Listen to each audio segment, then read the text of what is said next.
இந்த தமிழக அரசியலில் இந்த திராவிட அரசியலின் தாக்கம் அதிமுக திமுக இரண்டு தரப்பிலும் பரவி இருக்கிறது. நீங்கள் 80களிலிருந்து தமிழகத்தின் இந்த 24 வயதில் சட்டமன்ற உறுப்பினராகி அப்புறம் எம்பி ஆகி எம்ஜிஆர் காலத்திலிருந்து பல்வேறு தலைவர்களை நீங்கள் பார்த்து கொண்டு வருகிறீர்கள். மறைந்த முதலமைச்சர் ஜெயலலிதா வரை நீங்கள் தமிழக மக்களின் மனப்போக்கு மற்றும் தலைவர்களுக்கு பின்னால் உள்ள ஆதரவு ஆகியவற்றை பார்த்து கொண்டிருக்கிறீர்கள். இப்போது எடப்பாடி பழனிசாமி தலைமையிலான அதிமுகவுக்கு அதிமுகவின் வாக்கு வங்கி முழுமையாக அவருக்கு அந்த அதிமுகவிற்கு அந்த வாக்குகள் முழுமையாக விழுன்னு நினைக்கிறீங்க சார் இந்த நாடாளுமன்ற தேர்தலில்? இல்ல, நிச்சயமா இல்ல. பாரதிய ஜனதா கட்சியை பொறுத்த வரைக்கும் நம்ம அதை வெறுமனே மோடி என்றோ அமித்ஷா என்ற அளவுல நம்ம பார்க்க கூடாது. அவர்கள் தனி மனிதர்களை விட வாக்குக்கு அரசியலுக்கு தேர்தலுக்கு முன்னிறுத்துவது சித்தாந்தத்தை, இந்துத்துவ சித்தாந்தத்தை முன்வைத்து தான் அவர்கள் தேர்தல்களை சந்திக்கிறார்கள். அதற்கு மாற்றாக திமுக பார்த்தீங்கன்னா திராவிட சித்தாந்தம் ஏதோ அவர்களுக்கு மட்டுமே சொந்தமானதாக அவர்கள் முன்வைக்கிறாங்க. அப்ப எடப்பாடி பழனிசாமி என்ன செய்யணும்? ஒரு எம்ஜிஆர் காலத்துல திராவிட கட்சியில திராவிட சித்தாந்தத்தில் பயணிக்கிற கட்சி தான் அதிமுக என்று புரட்சி தலைவர் எம்ஜிஆர் அவர்கள் பேசியிருக்கார்.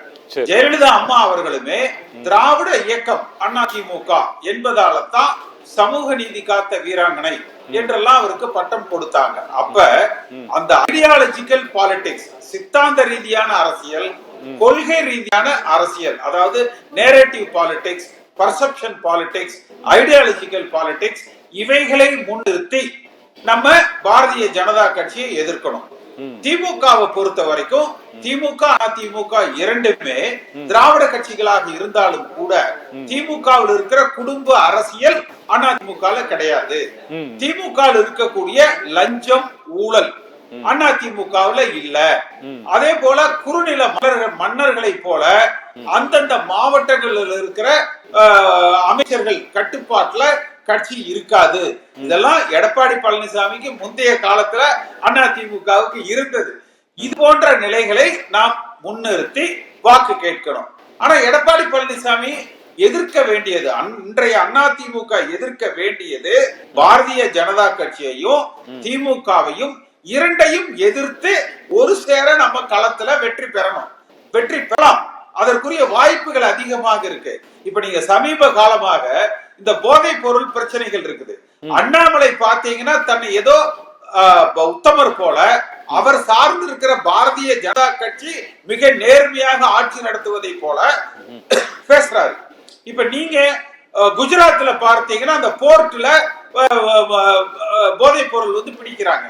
இந்தியாவுல பல இடங்கள்ல அந்த போதைப் பொருள்கள் பிடிக்கப்படுது. அப்ப அது பூராமே மத்திய அரசாங்கத்தின் ஆளுகைக்கு உட்பட்ட பகுதி. அவர்கள் மீது நடவடிக்கை எடுக்க வேண்டிய அதிகாரம் மத்திய அரசாங்கத்துக்கு இருக்கு. அப்ப இந்தியாவுக்குள்ள நுழைவது மத்திய அரசாங்கத்தால தடுக்கப்படல, தமிழ்நாட்டுக்குள்ள விநியோகிப்பது திமுக அரசாங்கத்தால தடுக்கப்படல. அப்ப இந்த இரண்டையும் எதிர்த்து மத்திய மாநில அரசாங்கங்களை எதிர்த்து வலிமையாக களம் கண்டு போராட வேண்டிய எடப்பாடி பழனிசாமி பதுங்குகிறார். ரெண்டு பேரையும் அட்ஜஸ்ட் பண்ணிட்டு அவர் மீது வழக்குகள் இல்லாம, அவரோடு பயணிக்கிற முன்னாள் அமைச்சர்கள் மீது வழக்குகள் இல்லாமல் பாதுகாத்துக் கொள்வதை நினைக்கிறாங்க. இப்ப நீதிபதி திரு ஆனந்த் வெங்கடேஷ் சூமோட்டோ கேஸ் எடுத்தாரு. ஓ பன்னீர்செல்வம் டிஸ்மிஸ் ஆகுது உச்ச நீதிமன்றத்துல. தங்கம் தென்னரசு மனு டிஸ்மிஸ் ஆகுது. பொன்முடி மனு டிஸ்மிஸ் ஆகுது. ஆனா வளர்மதி, எடப்பாடி பழனிசாமியை ஆதரிக்கிற வளர்மதி அவர்களது வழக்கு உச்ச நீதிமன்றத்துல எடப்பாடி பழனிசாமியின் சரியான நீதிமன்ற அணுகுமுறையால ஆதரவால அதுக்கு மட்டும் ஸ்டே கிடைச்சிருக்கு. அப்ப இவங்களுடைய நோக்கம் என்பது எடப்பாடி பழனிசாமி அன்கோ, எடப்பாடி பழனிசாமிக்கும் அவரோடு பயணிக்கிறவர்களுக்கும் மத்திய மாநில அரசாங்கங்களிலிருந்து தங்களை பாதுகாத்துக் கொள்ள வேண்டும். அதுக்கு இந்த கட்சியை பயன்படுத்தாங்க. பிஜேபியையும் திமுகவையும் எதிர்த்து களம் கண்டு அதிமுக வெற்றி பெற வேண்டும் என்கிற நோக்கத்துல அவர்கள் இயக்கத்தை வழி நடத்தல.